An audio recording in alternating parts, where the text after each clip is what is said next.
Rikuro Hizutome spends most of his time playing low-quality video games, which is kind of strange. He's not into the popular ones.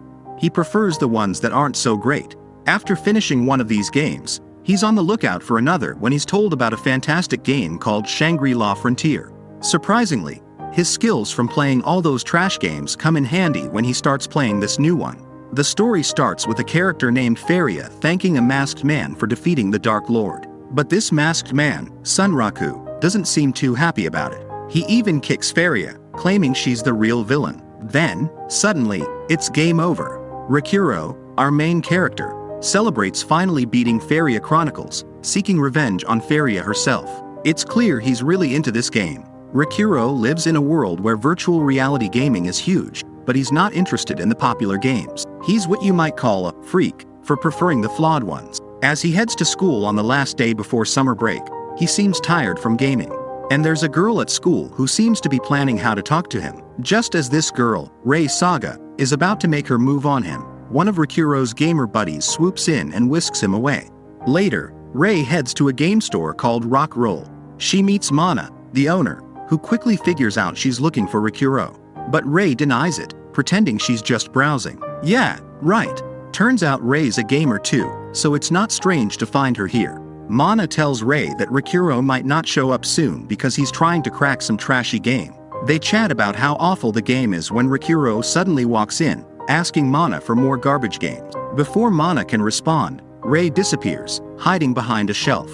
Rikuro tells Mana how terrible the game was, blaming everything on a character named Faria. He even talks about a special 3-minute moment after beating the final boss, which he used to beat up Faria. I've never seen someone so passionate about a game. Then he sadly admits he doesn't know what to play next. Mana suggests he try a non-trashy game for once and introduces him to Shangri-La Frontier. Strangely, he agrees. Meanwhile, Rei overhears everything from her hiding spot and knows what game Rikuro will play next. Rikuro rushes home with the game in hand, eager to dive into Shangri-La Frontier. He spends some time customizing his in-game character, which seems normal until he decides to sell off all his gaming gear just to get more in-game currency. Now he's left with nothing but shorts, so he puts on a mask to cover up his embarrassment. Once he's all set up with his avatar and skills, he enters the game and is blown away by how amazing it looks compared to the trash games he's used to. He always goes by the name Sunraku in games, and this one is no different. Choosing to start as a wanderer, he skips the tutorial and finds himself in a forest near a town called Furstia. As he explores, he checks his stats and realizes he's low on vitality but has high luck. Suddenly, a goblin attacks him, but Rikuro swiftly defeats it and levels up to 2. His victory is short-lived as he's then attacked by a Vorpal bunny, armed with knives. Despite the danger, Rikuro manages to block and land a critical hit on the nimble creature. The Vorpal bunny doesn't give up easily, but Sunraku manages to defeat it once more, earning himself 2 more experience points and reaching level 4. Despite the victory, the bunny doesn't drop its weapon, much to Sunraku's disappointment. However, he finds himself enjoying the game even more as he realizes there are no bugs to be found. Instead of heading straight to the town of Furstia as planned, Sunraku gets sidetracked hunting more monsters and Vorpal bunnies. After defeating around 50 of them, he finally obtains the coveted Vorpal chopper, now at level 12. He then distributes his stat points, allocating only 5 to stamina and a whopping 20 to luck. Typical Sunraku. Realizing he's strayed far from Furstia and closer to Secondale, he decides to head there instead. Along the way, he encounters a giant python guarding a bridge, knowing he must defeat it to progress. Meanwhile, Rei, also a character in the game, searches for Sunraku in Furstia but can't find him, assuming he's moved on to Secondale. Back to the battle with the python boss, Sunraku carefully observes its attack patterns, using his skill tap step to dodge its strikes. Eventually, he decides to attack but breaks his sword in the process. With no other choice, he wields the Vorpal chopper, planning a deadly strike. However, the python surprises him by spraying a purple gas, which turns out to be poisonous. Now, Sunraku is in a race against time as he battles the python while dealing with the poison's effects. Despite his best efforts, Sunraku's attacks only chip away at the python's health. In a desperate move, he grabs hold of the python's hair and strikes its eyes, finally defeating the creature. He triumphantly collects the drops before realizing his health is dangerously low, sitting at a mere 9. Quickly, He allocates all his points into stamina and agility, sprinting towards the town to find an inn where he can respawn if he dies. Running with all his might, he finally reaches the town, where another player guides him to the inn, emphasizing that he needs to get into bed for it to register. Sunraku thanks the player without stopping, his health dwindling rapidly. Finally reaching the inn, he faces delays from an NPC, but eventually manages to dive onto the bed, registering it as his respawn point just before he succumbs to death. After respawning, Rikuro takes a break from Shangri-La Frontier, impressed by its intensity and excitement. He plans to thank the players who helped him later. Returning to the game, he explores the town of Secondale, eager to make the most of his first experience. However, other players are unsettled by his avatar's lack of clothing, prompting him to buy some clothes. Sunraku, ever the frugal one, opts for the cheapest cloth available in the shop, though it turns out to be surprisingly stylish. Next, he seeks a new weapon but finds none better than his trusty Vorpal choppers. The weapon seller informs him that to get something superior, he'll need to bring materials for crafting. Determined, Sunraku heads to Diremarsh Waste to mine for ores. Frustration sets in as he only finds rock pieces, but his mood worsens when a pesky frog interrupts him. In a fit of anger, he dispatches the frog and continues mining until he collects enough ores. Returning to the weapon master, Sunraku shocks the seller with a unique green ore. Excitedly, the seller showcases a weapon crafted from it, which Sunraku gladly accepts, impressed by its efficiency. He marvels at the AI's advanced communication skills during the transaction. Later that night, Sunraku ventures out of town, warned of lurking monsters. Meanwhile, Rei easily defeats the python on her way to Secondale, still searching for Sunraku. Meanwhile, Sunraku faces a tougher opponent, a red-cap goblin with aggressive moves. Despite the challenge, he relishes the battle's intensity. Things escalate when the goblin calls for reinforcements, but Sunraku remains undeterred. Suddenly, all the goblins vanish, revealing a massive wolf-like monster named Lycagon the Nightslayer. Rei encounters the players who directed Sunraku to the inn and learns of his whereabouts, rushing off to find him. The player reveals to Rei that her cape emblem signifies her membership in a clan focused on the unique monster, Lycagon the Nightslayer. Rumors suggest there are 7 such monsters, incredibly powerful and unbeatable. Despite Shangri-La Frontier's year-long run and 30 million players, none have managed to defeat any of these unique beasts. Meanwhile, Sunraku faces off against Lycagon. The monster attacks, sending Sunraku flying backward. Realizing he needs to get serious, Sunraku switches to his Vorpal choppers and lands strikes, though they hardly affect the beast. Focusing on the legs, he scores some critical hits, but Lycagon vanishes and reappears, launching another attack. This pattern continues until Sunraku tries aiming for the eyes, to no avail. Suddenly, he finds himself floating and helpless as Lycagon howls, freezing him in place. The next moment, Sunraku's legs vanish, and Lycagon kills him, cursing him in the process. Respawned at the inn, Sunraku discovers his body marked and his equipment missing. Reading about the curse, he grows angry at his predicament. Determined to seek revenge, he heads into town, now even more hideous due to the curse.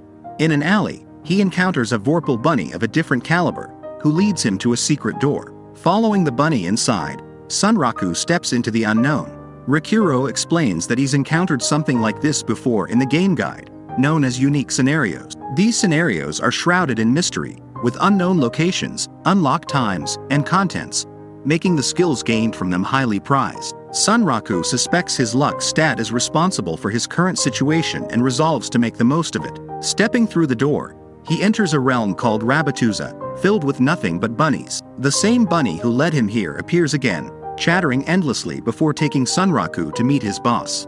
Sunraku is immediately intimidated by the boss, who resembles a Japanese drug lord with a cigarette in his mouth.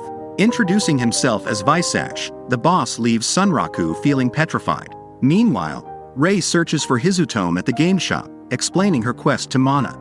Embarrassed, Rei blushes at the suggestion to express her feelings. Hizutome reads reviews of beginners' unique scenarios, but his experience differs greatly from what he expected. Flashing back to his encounter with the intimidating boss, Hizutome recalls being shaken to the core by the gangster-like figure who praises his fight with Lycagon. Faced with a training quest, Hizutome accepts, reverently referring to the boss as Aniki. The Yakuza boss's demeanor shifts dramatically, his eyes blazing like miniature Sharingan.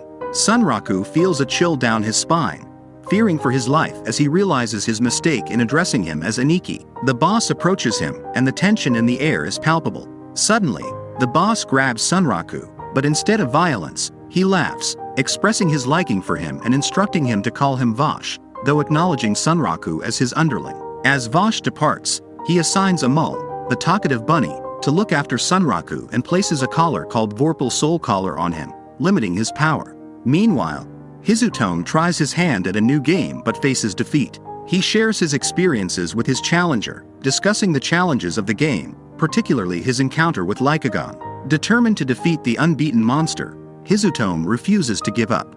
Elsewhere, a seductive player is invited to play SLF as Hizutone returns to Secondale. Sunraku utilizes a portal opened by Amul, who reveals its ability to open portals anywhere. As they form an alliance, two female players spot Amul and, drawn to its cuteness, bombard it with questions about joining their party. Sunraku intervenes, silencing Amul before they flee.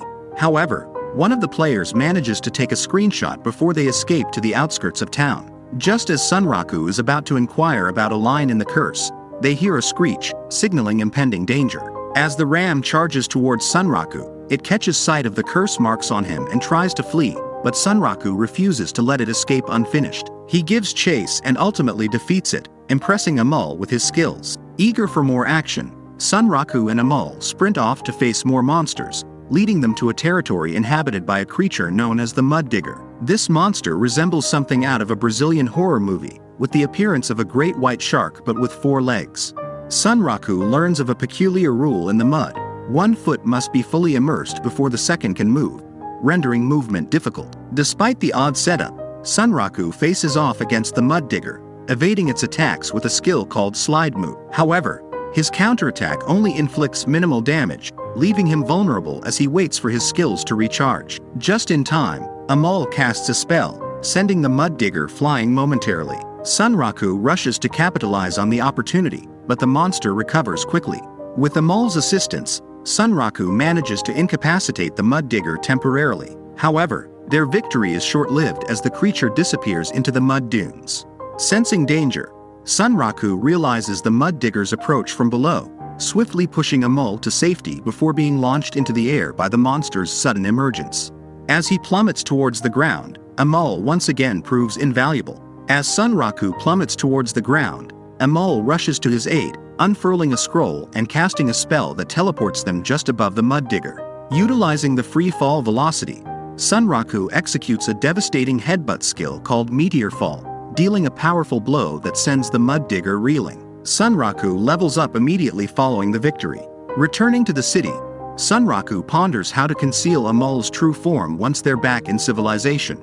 However, Amul surprises him by revealing an artifact that allows her to transform into a beautiful young woman. Sunraku is taken aback by this revelation, wondering if he stumbled into a harem game with an anthro bunny girl. Amul explains that maintaining this form is taxing at her current level, reverting to her original appearance. As they approach the city gate, they face scrutiny from the guards due to Sunraku's half-naked state and the mysterious marks on his body. Amul quickly spins a tale to divert suspicion, earning them passage into the city. Meanwhile, tensions rise among players as arguments erupt over Amul's unauthorized photograph. However, attention shifts to Sunraku's cursed scars, drawing the interest of the player killers from Asura Kai.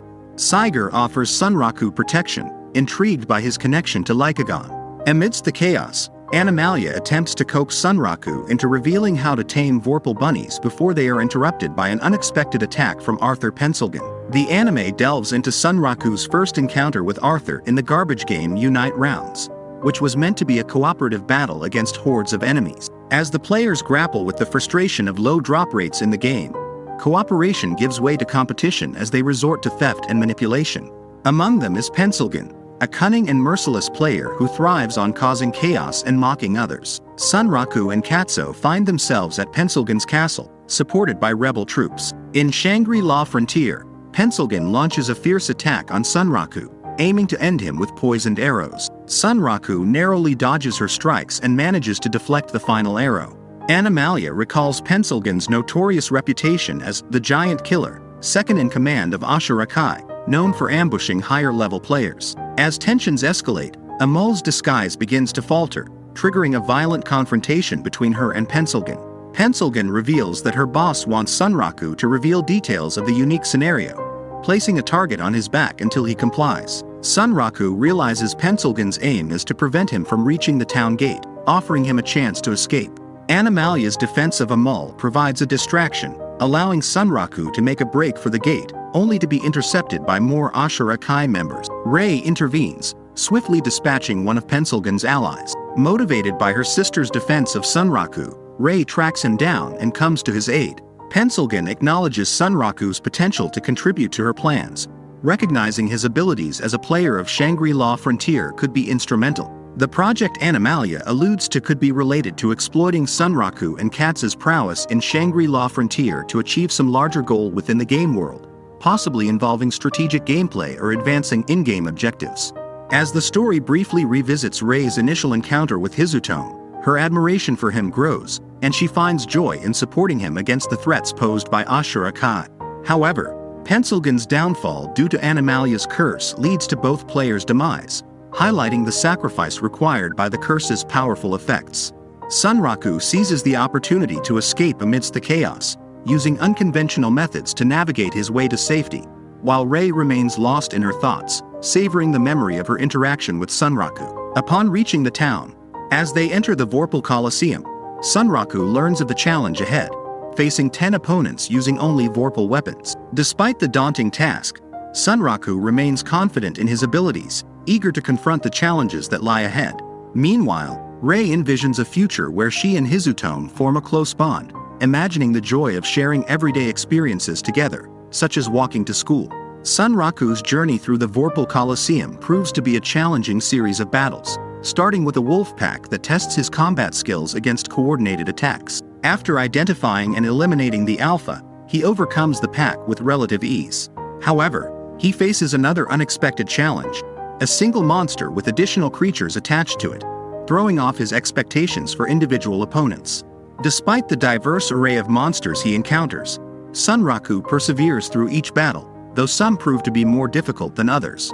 The encounter with a poison-using bird proves particularly deadly, resulting in numerous defeats and frustration for Sunraku. As he prepares to face the final boss, Vosh arrives at the Vorpal Coliseum, introducing a new challenge. Sunraku must survive against the level 120 Aberrant Woodmage, a formidable foe captured by Vosh himself. With its versatile attacks and adaptability, the Aberrant Woodmage presents a daunting test of Sunraku's combat abilities. Sunraku employs agile and acrobatic maneuvers akin to Spider-Man as he dodges the monster's attacks and attempts to find openings for his own strikes. However, despite his efforts, some of his tactics prove ineffective against the powerful foe. As the battle with the Aberrant Woodmage intensifies, Sunraku finds himself pushed to his limits. The monster's versatile attacks, including roots, chains, and spells, make it increasingly difficult to evade and counter its onslaught. With 3 minutes remaining, Sunraku contemplates giving up, feeling worn out and discouraged by the seemingly insurmountable odds.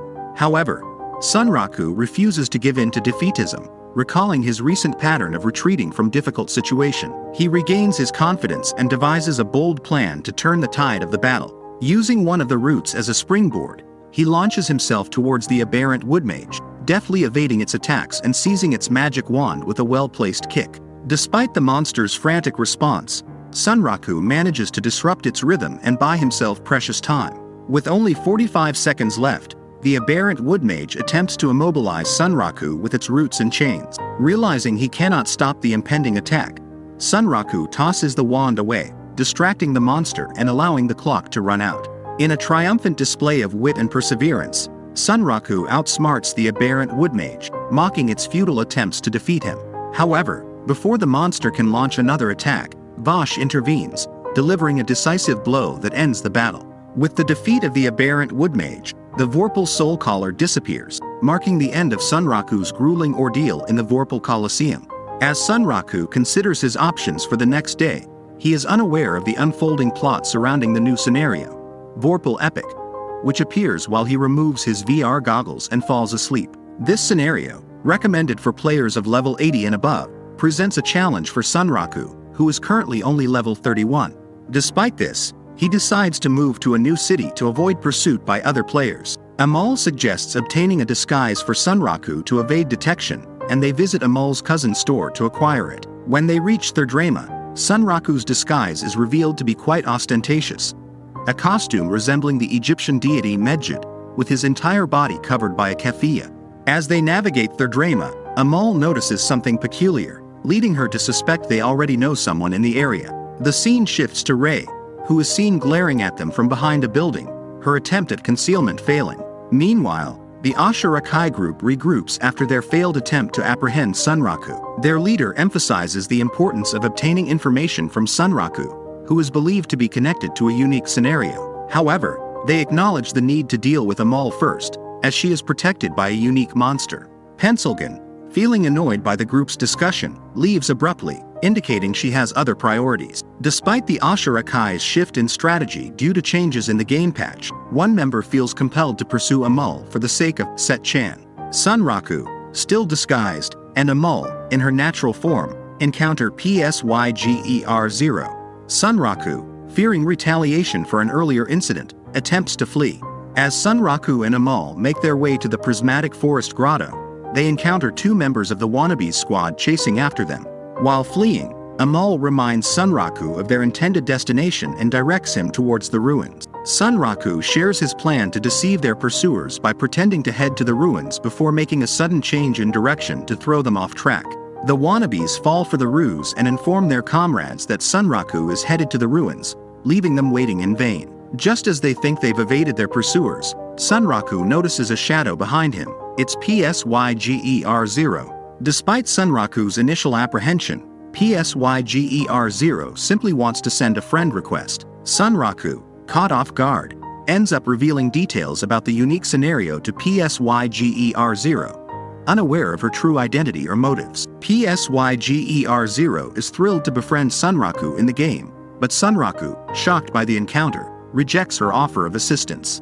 Amal, sensing the romantic undertones, looks on knowingly as Psyger-0 accepts Sunraku's friendship request, content to have at least formed a bond within the game. Meanwhile, the Wannabes arrive at the gates of the prismatic forest grotto, only to encounter the imposing figure of Psyger-0. Terrified, they hastily retreat. Sunraku and Amal discard their disguises as they enter a tunnel illuminated by bioluminescent creatures, leading them into the forest. In the forest, Sunraku encounters various fascinating creatures, including a butterfly with a jug-like belly filled with nectar. Despite his amazement, he remains aware of his unusual appearance, with a bird for a head. He takes out his swords and rushes toward the butterfly to cut it down, but he keeps missing. The butterfly moves quickly, and he keeps swinging and missing, feeling embarrassed. Finally, he manages to hit the butterfly. I thought he'd eat it, but he keeps it instead. He says it's good for throwing.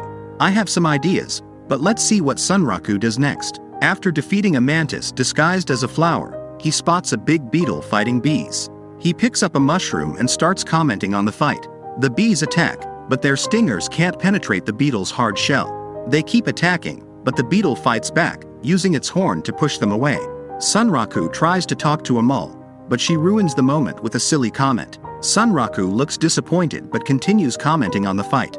The bees keep attacking, and finally, they manage to crack the beetle's shell. Just when it seems the beetle is done for, it flies toward the queen bee and kills her. The bees flee, and the beetle goes back to eating. When it sees Sunraku, it charges at him, surprising everyone. Sunraku lures the beetle away by throwing butterfly nectar on a mantis. The beetle goes after the mantis, giving Sunraku a chance to attack and kill it. They keep exploring the forest, looking for the boss, the clown spider. Imagine a clown, already scary, combined with a giant spider. That's nightmare material. But wait, those amateurs we saw earlier weren't caught by the spider as we thought they would be. They were still fighting inside the lair. Sunraku tries to enter the boss's lair but is stopped because other players are still inside. One of them gets squished by a boulder. That clown spider means business. Finally, Sunraku gets in and tells Amal he wants to face the boss alone without losing any health. The spider is at the top of its lair, but Sunraku climbs up the walls like a pro, dodging boulders and using his skills to jump around. Amal worries he'll get stuck in a web, but Sunraku reassures her. He reaches the boss and sends it tumbling with a series of slashes. When the spider tries to use a web to soften its fall, Sunraku cuts it with a throwing knife. Then he uses the spider's own trap against it, sending a barrage of boulders crashing down. But the spider still isn't done. Sunraku notices some hanging boulders and logs and uses them to finish the job. Despite Amul's shock, the spider survives. Sunraku faces it head-on, noticing similarities to a past battle. He charges and lands a critical hit, finally defeating the spider. We then see a new player, Oikatsu, who joined the game because of Sunraku's influence. Rei returns to the game store to share the good news with the receptionist. She thinks the game is too easy and hopes for more challenges. She praises Sunraku's skills and heads home. On her way, she spots Sunraku reading a magazine and quickly hides from him. Meanwhile, Sunraku receives an update about SLF getting a new update. He recalls a meeting with Ratso and Pencil Knight, where Pencil Knight proposes they all play SLF to track down a unique monster called Weatherman the Toon Guard. Ratso and Sunraku are thrilled at the idea. Ratso expresses his excitement about fighting a unique monster like Lycagon, and Sunraku is equally eager. Pencil Knight sets a date for the mission and emphasizes that levels don't matter, only skill does. She chose Ratso, the pro gamer, and Sunraku, whom she calls the trash gamer, for their skills. Sunraku insists on hearing the full plan before agreeing to take on the unique monster, considering the fate of the elite Asura Kai members who attempted it. After leaving the store, Sunraku is approached by Rei, who finally gathers the courage to talk to him. Sunraku struggles to remember her name but eventually gets it right. It's a moment of pride for him. Rei, this lovely girl, tells Sunraku she plays SLF too, but he's too busy thinking about the game's popularity to notice her efforts. Just when she asks to play with him, he gets a mail from Pencil Knight, stealing his attention. He leaves Rei behind to meet Pencil Knight, leaving her disappointed. Later, Sunraku regrets not asking for Rei's username as he logs into SLF. He tells Amul to stop bothering him and informs her about the upcoming battle against Weatherman the Toon Guard in 2 weeks. Amul is terrified and rushes off to inform Vosh. Sunraku is puzzled by Amul's sudden behavior. He remembers Pencil Knight's warning that NPCs don't respawn in SLF, which worries him. He doesn't want anything bad to happen to Amul. Shortly after, Vosh discovered Sunraku's plan to confront Weatherman, the formidable Toon Guard. Despite feeling anxious, he remained composed, eager to gather intel about Weatherman from Voss. Confident in his abilities, having completed the Faya Chronicle, Vosh noted Sunraku's weakness but understood his determination to support a friend who would do most of the fighting. Sunraku informed Voss about Pencil Gon's scheme to take down Weatherman, but Voss dismissed it as futile.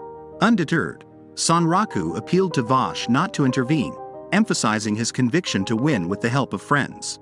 Asserting his Voral soul's honor, Sunraku persuaded Vosh, who then revealed Weatherman's unsettling state as a living corpse. Vosh agreed not to interfere and offered his assistance, leading Sunraku to a forge. Unexpectedly, Biak arrived, warmly greeted by Emul, who had heard much about Sunraku from her father. Observing Sunraku's VPAL knives, Vosh expressed his intention to enhance them, surprising Biak. Inquiring about rare materials, Vosh recalled a recent acquisition, the shell of a squad beetle from the prismatic forest.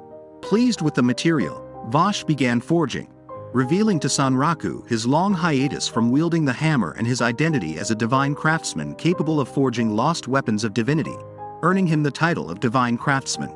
A little while later, Vosh's show began, and magical circles appeared as he forged. Sunraku was amazed, and Bilik explained the concept of ascending a weapon to him. Sunraku learned that ascending meant tapping into the weapon's knowledge and experience to upgrade it.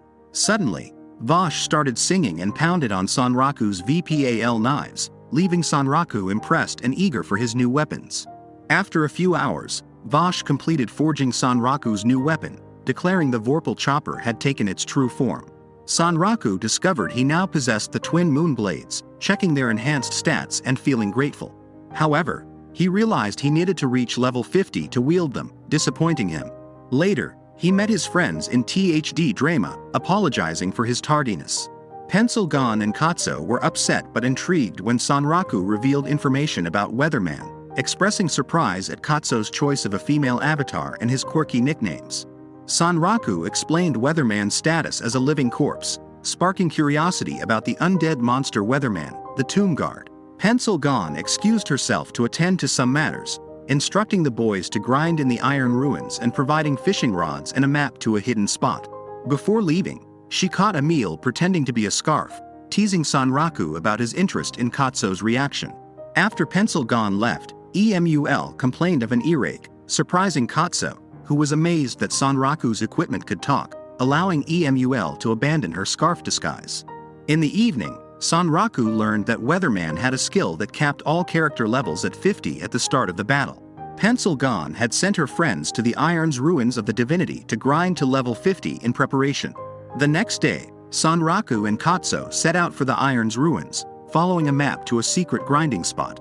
Inside, Katsu remarked how the place resembled the game, Brave Galaxy Fighter, but Sanraku admitted he hadn't played it, preferring what he called trash games. Katsu teased him about being 6 levels lower.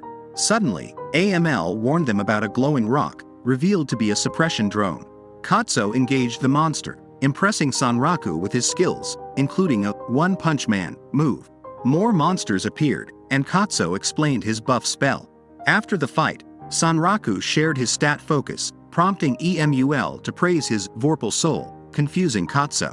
As they searched for the hidden spot, Sanraku marveled at how Pencil Gon found it, while Katsu simply attributed it to her resourcefulness. They soon found a hole, and Katsu volunteered to jump in first, impressing Emul, who mistakenly referred to him as a lady. Sanraku corrected her, causing confusion, and they jumped into the hole.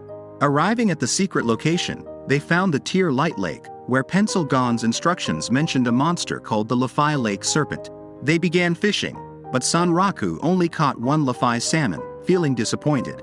Moments later, Katsu caught a Lafai Lake Serpent, shocking Emul. Sanraku decided it was time to reveal his new weapon, the Empire B Twin Blades. Flashing back a few days, Biak forged these blades while Sanraku dozed off, briefly upsetting Bellic, who misunderstood. Sanraku apologized, recalling how Beak's behavior during forging reminded him of a traumatic time playing a dating sim. In the present, he thanked Biak for the weapons and tested them in battle with Katsu against the serpent. Sanraku's right-hand blade corroded the serpent's body due to its special attribute, a revelation from Belak. He then targeted the weakened spot, using the corrosive poison to further weaken it, instructing Katsu to do the same. Emul nearly got hurt, but Katsu shielded her. Together, they defeated the serpent, gaining valuable experience. Katsu planned to combine his new skills but was surprised Sanraku didn't know about it, explaining the concept of combo skills in SLF. Sanraku regretted skipping the tutorial town out of frustration. Pencil Gon visited, and Katsu intended to spill Sanraku's secret, but Sanraku threatened him into silence. Pencil Gon urged them to meet Setsuna, a unique NPC, on the full moon to defeat Weatherman. Later, in the Prismatic Forest, Pencil Gon revealed a secret passage to Sanraku and his friends. Katsu asked Pencil Gon how she found the hidden area. She explained stumbling upon it while gathering items. Sanraku teased Katsu for not finding anything unique yet. As they reached the end of the passage, they discovered a magical place filled with beautiful flowers, impressing them. Pencil Gon expressed her fondness for the place. Suddenly, they heard singing and spotted a transparent woman, surprising Emul. They learned she was Setsuna, possibly the key to their unique scenario. Pencil Gon introduced Setsuna to her friends, teasing them as her sidekicks, and vowed to defeat Weatherman with their help. Setsuna noticed Sanraku, likening him to someone from her past, and thanked him for reviving memories. The unique scenario began, exciting Sanraku and Katsu. They accepted Setsuna's quest, learning about her tragic love story with Weatherman and the barrier keeping him bound. Setsuna asked them to lay her beloved to rest, and Pencil Gon assured they wouldn't disappoint her.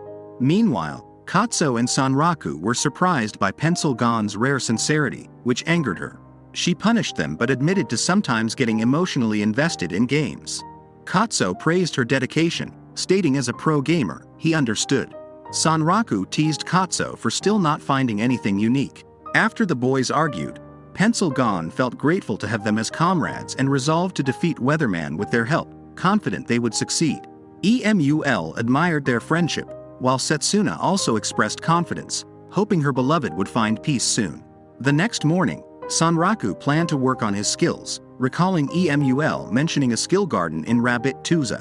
He greeted his mother, who was cooking breakfast, glad he remembered their agreement. Suddenly, Rumi appeared, complaining about a rhinoceros beetle in the kitchen.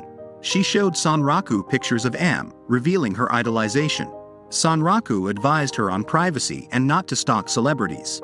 Their father arrived home with a big fish, a tradition for their Sunday meals. Sanraku cherished his unusual family and planned to train his player skills by logging into the game Nam Berserk online. There, he encountered a new player named Dragonfly seeking advice on a quest. Intrigued by the new player's skill level, Sanraku decided to battle him. Dragonfly attempted a bug move, but Sanraku dodged it with his yo-yo skill, eager to showcase different bugs in the game. Meanwhile, Rei planned to send Sanraku a letter in SLF, inviting him to play with her. Later, Dragonfly attacked Sanraku again, determined to win at least once against the strongest trash game hunter. However, he quickly realized he stood no chance against Sanraku's quick-draw fist style, which seemed unbeatable. Despite losing, Dragonfly enjoyed the fight and asked for another round. Sanraku expected the same moves, but Dragonfly surprised him with the yo-yo move. Taking advantage of Sanraku's distraction, Dragonfly landed a hit with the flying smash move, impressing Sanraku with his improvement. However, knowing the move left Dragonfly vulnerable, Sanraku countered with the pile bunker bug, pushing Dragonfly back. Suddenly, Dragonfly discovered a new bug, triggering 2 flying smashes at once. Though Sanraku could counter it, he allowed himself to be hit, conceding victory to Dragonfly. The other players were surprised by this new discovery, and Sanraku congratulated Dragonfly, recognizing him as the discoverer of a new bug move and allowing him to name it. They had one final battle, where Sanraku showcased the doppelganger bug, creating a shadow clone of himself. Sanraku emerged victorious, and Dragonfly was grateful for the new tricks Sanraku taught him. Meanwhile, Katsuo missed Sanraku as Pencilgon bullied him. The next day, Sanraku logged into SLF, excited to visit the skill garden. He asked EMUL for directions, and they soon arrived, meeting Amul's sister, Ella. Sanraku began adopting Amul's sister's speech pattern and sought her help. Ella explained how to combine high-level skills to create superior ones, and Sanraku began experimenting. Ella jokingly demanded 6,000 bitcoins for 6 combinations. Shortly afterwards, Sanraku pondered how to allocate his remaining skill points when Ella appeared and instructed him to drink a mixture. Encouraged by EMUL and Ella, Sanraku drank it, instantly learning all 6 combinations. Ella also offered to sell skill grimoires, promising Sanraku a discount, but EMUL warned him about the prices. Sanraku was shocked to find them more expensive than a new Lamborghini, leaving him broke after purchasing one. He had intended to buy armor in THD Drama. Meeting his friends at Serpent Apple, they found Pencilgon waiting with a plan. She revealed that her clan, Asura Kai, was exploiting the unique scenario to enhance their PvP skills. Pencilgon proposed leaking their hideout's location, making them targets for other players and potentially destroying Asura Kai. 2 weeks later, the major update for Shangri-La Frontier was completed. Pencilgon left an item shop with a bag of resurrection items, while Asura Kai members wondered who bought them all. Elsewhere, Mia asked Rei about the update, and they decided to visit a weapon shop. Mia mistook a noise for a monster in town, causing Rei to reassure her. Meanwhile, Rei nervously planned to message her crush, Sanraku, fearing he wouldn't respond, causing a commotion. A few minutes later, Rei gathered her courage and sent her message. Suddenly, an eagle appeared, informing her that her clan leader, Sigurd 100, needed her help. Meanwhile, Sanraku enjoyed tea with EMUL, teasing her gently. EMUL hinted it was time for something important, but another eagle arrived, revealing Sanraku's best friend status with Sigurd 0 and an invitation from Rei to explore the new update. Another eagle arrived, but EMUL reassured Sanraku that Sigurd 0 had no time. Sanraku planned to shop in Thera for equipment to face Weatherman when Vosh startled him, wishing him luck and giving him a protective amulet. Sanraku promised to return safely. In the evening, Rumi emerged from the bathroom to find a poster forbidding her entry into Sanraku's room until the next day. Yuuto, energized by multiple drinks, logged into SLF, ready to fight one of the 7 colossi. Meanwhile, the Asura Kai clan awaited Pencilgon, but Sigurd 0 unexpectedly appeared, warning of the Black Wolf clan's attack. Other strong clans discovered their hiding place, prompting chaos. Attempting to kill Sigurd 0, an Asura Kai member failed, igniting the hunt for their clan. Arello wondered how their hideout was discovered as he tried to escape. Sanraku and Katsu chatted while waiting for Pencilgon, discussing energy drinks and a new bug discovered by a newbie in Berserk Online. Pencilgon arrived, confirming their plan's success. Kaito expressed concern that her clan would be furious if they discovered Pencilgon leaked the hideout's location. Meanwhile, Arello and his friends headed to the hidden garden to confront Weatherman. Finding the entrance blocked, they suspected Arello's sister's involvement. Pencilgon asked if they had any questions before the battle, and they were ready. She aimed to fulfill Setsuna's wish, opening a portal to another dimension. Upon arrival, they heard a melody and spotted Weatherman guarding Setsuna's tomb. A debuff capped all players' levels at 50 as Weatherman prepared to fight. Sanraku tested Weatherman's strength, dodging his attacks and equipping his Airb twin blades. Pencilgon was impressed by his timing, having briefed Sanraku and Katsu on Weatherman's abilities earlier. Despite Weatherman's power, Pencilgon believed they could defeat him together. Sanraku, utilizing his trash game hunter skills, avoided damage but struggled to land critical hits. Katsu analyzed Weatherman's movements, while Pencilgon provided unique support items. Sanraku eventually took a hit, losing all his HP. Pencilgon urged Katsu to use a rebirth tear jewel to revive Sanraku within 10 seconds. Earlier, Pencilgon showed them the resurrection items she had bought, explaining their function in reviving disabled players swiftly. Additionally, Pencilgon informed them that she had purchased 12 rebirth tear jewels, each costing more than 4 million Dogecoin, along with other resurrection items to aid in the fight against Weatherman. She outlined their battle strategy, dubbed the ultimate zombie tactic, confident it would lead to victory. Back in the present, Sanraku was revived, and Weatherman targeted Katsu. Katsu narrowly dodged and aimed to buy time for Sanraku. Pencilgon asked Sanraku for his thoughts on their opponent, to which he acknowledged Weatherman's deserving title as one of the 7 Colossi. Sanraku prepared to attack again, opting to change his weapons and tagging Katsu in. Unfortunately, Sanraku's attack dealt no damage, and Weatherman nearly killed him. Weatherman then unleashed his Thunderclap skill, but Sanraku skillfully evaded the lightning with Thunder Breath. As Weatherman planned his Nimbus Fist attack, Sanraku realized his mistake, resulting in his demise once more. Katsu revived him using a rebirth tear jewel. Despite several deaths, their attempts to destroy Weatherman's gear failed, leaving Katsu frustrated. Pencilgon reassured him, hinting at something she was preparing for their next move. Weatherman ceased moving as Phase 2 began after 10 minutes. He summoned a horse named Kiri, resembling a huge truck with legs, to attack Katsu. Pencilgon instructed Katsu to prevent Kiri and Weatherman from uniting, warning of defeat if they did. Katsu attempted to lure Kiri away as it fired missiles. Pencilgon assured him he could defeat Kiri, citing his experience playing the game Cavalry. Amidst the crisis, Sanraku dismissed Crisis as a trash game, but Katsu argued it was more of a god-tier game. Climbing onto the horse, Katsu showcased his cowboy skills. While Sanraku and Katsu occupied their opponents, Pencilgon planned to utilize the unique item reward scale, capable of exchanging items for blessings. She placed a valuable item worth 30 million coins on the left side, granting her the choice of a perk. Opting for more stat points, their stats increased, much to their surprise. Sanraku, recognizing Pencilgon's hand in this, was grateful as his stamina increased, enabling him to face Weatherman in infight mode. Activating a new skill, Hand of Fortune, Sanraku thwarted Weatherman's wind slash and seized Weatherman's sword. Meanwhile, Katsu faced difficulties as Pencilgon warned of only 4 minutes left in Phase 2. Falling off the horse, Katsu had a sudden idea. Weatherman launched a counterattack aimed at Pencilgon, prompting Sanraku to intervene. Realizing Weatherman's intent, Sanraku attacked him, while Pencilgon managed to evade Weatherman's strike and revive Sanraku. With one more death potentially dooming their chances, Pencilgon was shocked to find Katsu's idea was to tie himself to the horse, dismissing it as foolish and warning Sanraku not to be distracted by Katsu. As Phase 2 ended and the two monsters ceased moving, Weatherman knelt, leaving Sanraku with a foreboding feeling. Pencilgon revealed that her clan had only reached this stage of the battle against Weatherman. She warned them that Weatherman was about to unleash a devastating scream, an instant kill skill that couldn't be dodged.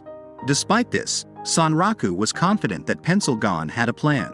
Suddenly, Pencilgon produced the item Saint's Holy Water and hurled it at Weatherman. As the holy water made contact, Weatherman's armor cracked, and he let out a piercing scream. Pencil Gon was taken aback as the animation didn't match Weatherman's usual field attack, realizing she had successfully cancelled it with the holy water. Roro found it odd how she doused Weatherman with the saint's water, but Pencil Gon explained that saints were revered like idols in SLF. Kaito, perplexed by Weatherman's transformation into a mech, was startled when the horse morphed, a form Pencil Gon had never seen before. She speculated it might be an exclusive Stage 3 form and stressed the importance of preventing its fusion with Weatherman. Despite almost fleeing, Kaito, noticing the new form, acknowledged the need for a fresh strategy. While Weatherman's body had been slowly deteriorating in phases 1 and 2, they now had to endure until his complete collapse. Rura pondered if they had to hold out until Weatherman's demise entirely. Roro directed Pencil Gon to aid Kaito, assuring her he could last until Weatherman crumbled. Pencil Gon cautioned against recklessness, as supporting Kaito meant she couldn't assist Roro, making one death potentially fatal for him.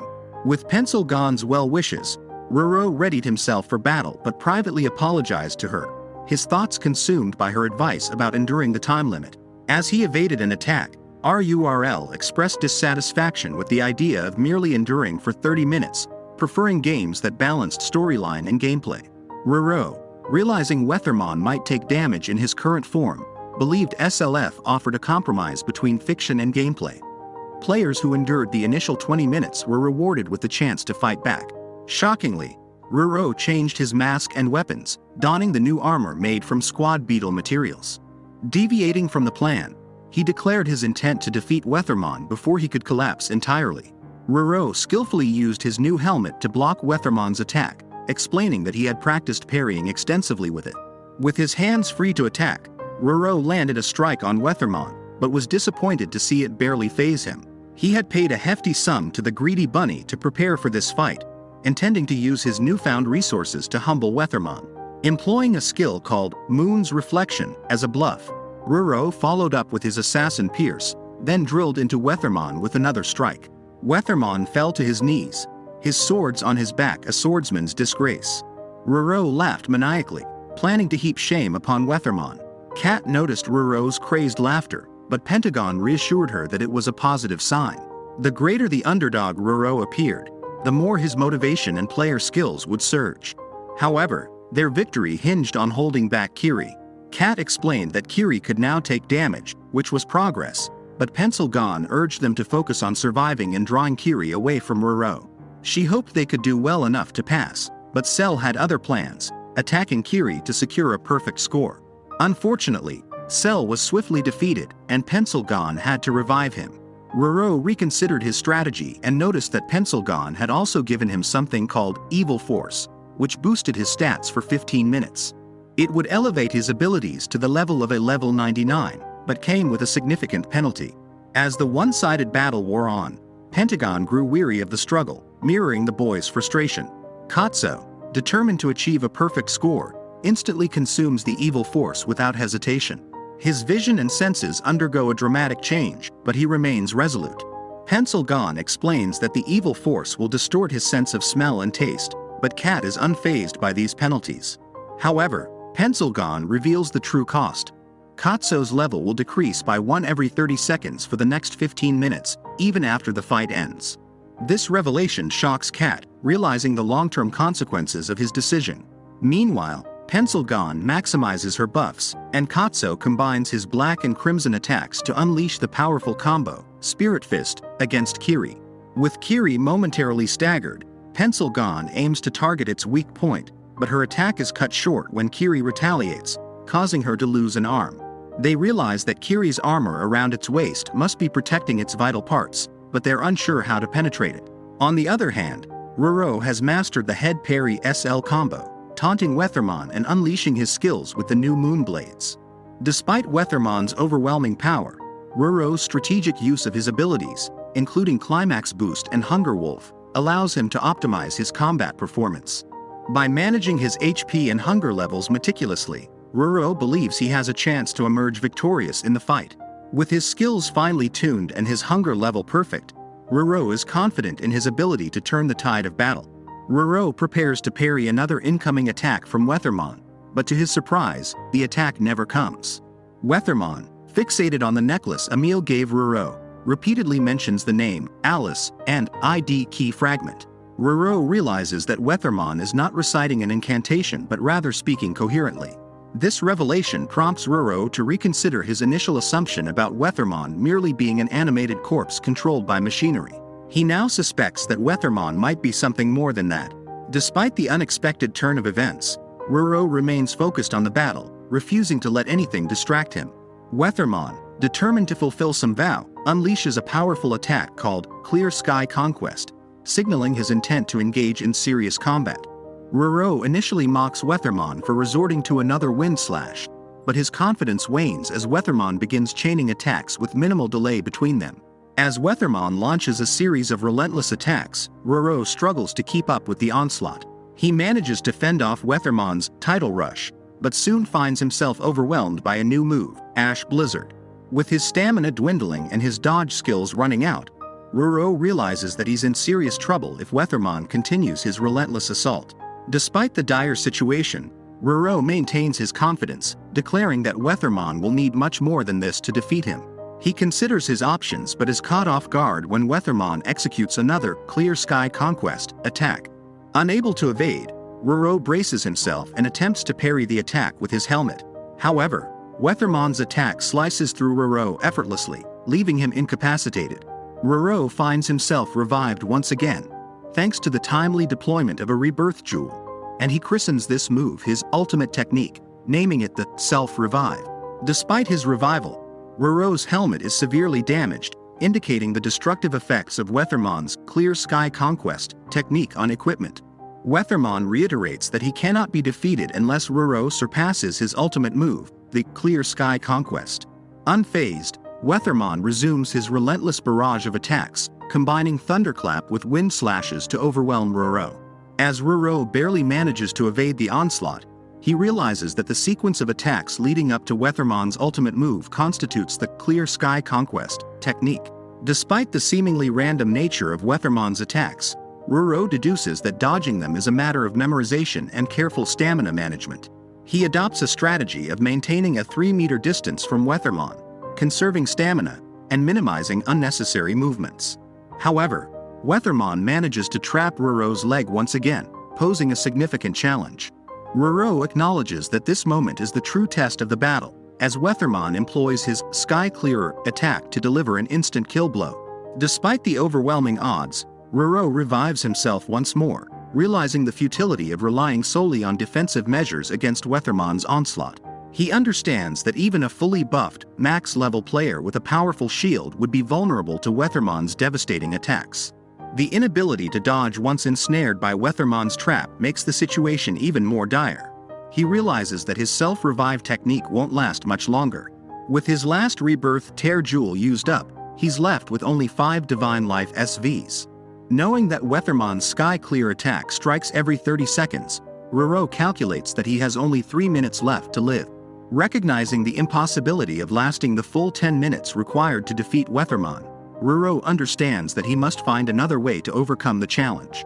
Weathermon once again asserts that Ruro must surpass his ultimate to emerge victorious, prompting Ruro to devise a plan. He concludes that the true victory condition lies in solving the Sky Clear attack. Ruro determines to use a parry as his strategy, despite its extreme difficulty. To execute the parry perfectly, he must deflect Weathermon's attack with precise timing while being rooted to one spot.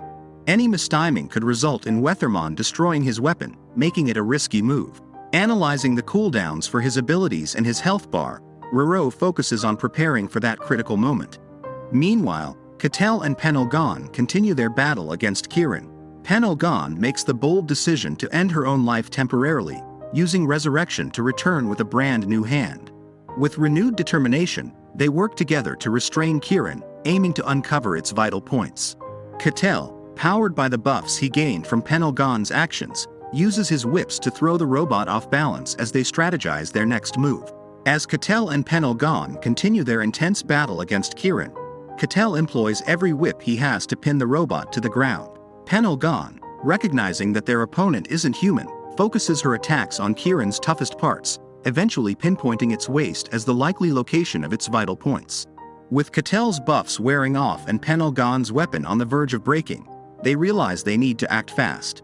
Penelgon's relentless assault eventually breaks through the waist armor, triggering Kirin's berserk mode. Understanding the danger of letting it rampage unchecked, they decide to confront Kirin head-on. However, with Penelgon's weapon destroyed and Catel's whips broken, their situation becomes dire. Despite the odds, Penelgon remains determined, using her Shadow Edge technique to immobilize Kirin briefly. With only seconds to act, she unleashes her giant killing skewer, but Kirin launches a missile just before getting locked down. The missile strikes Penelgon, but miraculously, she survives. Undeterred, Penelgon hurls her spear at Kirin with impressive accuracy, setting the stage for Catel's final move. Kaito combines his fists into a powerful spirit fist attack, propelling Penelgon's spear directly through Kirin, delivering a decisive blow. As the dust settles, they stand victorious, having defeated the formidable foe together. As Kirin falls atop Kaito, Penelgon rushes to his side and finds that he's unharmed. Despite their victory, they're both completely drained. Pentagon points out Kaito's depleted stamina, and Penelgon remembers that Roro is still locked in battle. Meanwhile, Roro revives himself once more, realizing he's used his last resurrection item. However, he's prepared for the final showdown. With the recast time of Hungry Wolf and Climax boost over, and his Moonblade's fusion gauge filled, Roro faces Weathermon's Clear Sky Conquest once again. As the barrage of attacks ensues, Roro focuses on timing his moves perfectly. With only 2 seconds left before the next Sky Clear attack, Roro fuses his Moonblades for the first time, unleashing the Twin Moon's special effect. This enhances his critical hit chances based on the difference in stats between him and his enemy, making it ideal for this critical moment. However, Roro is shocked to see a notification that his Climax boost cannot be activated. Realizing his mistake, he didn't lower his HP enough to trigger the ability. Desperate for a solution, Roro is stunned when a dagger strikes Weathermon, thrown by Penelgon, who now appears as Setsuna. Weathermon's attention diverted, Roro takes advantage of the distraction and stabs himself. He reveals that a major update to SLF has changed the activation conditions for the luck-based endure status. If a player's luck stat is over 50 and their HP reaches 0 due to self-inflicted damage, they can survive with a single HP once. Roro's relentless study of the update pays off, allowing him to utilize both Hunger Wolf and Climax boost simultaneously. Empowered by this newfound strength, Roro prepares to face Weathermon's Sky Clear attack. As Weathermon unleashes his Sky Clear attack, Roro perfectly times his own attack, Crescent VLE. The two strikes collide in a spectacular display of power, and Roro manages to dislodge Weathermon's weapon. Not only that, but Weathermon's armor shatters under the force of the impact. With Weathermon's defeat now apparent, Roro declares that he's had enough of Weathermon's relentless attacks. The others are stunned to see Roro's success, and he confidently proclaims that he has finally overcome Weathermon's ultimate strike.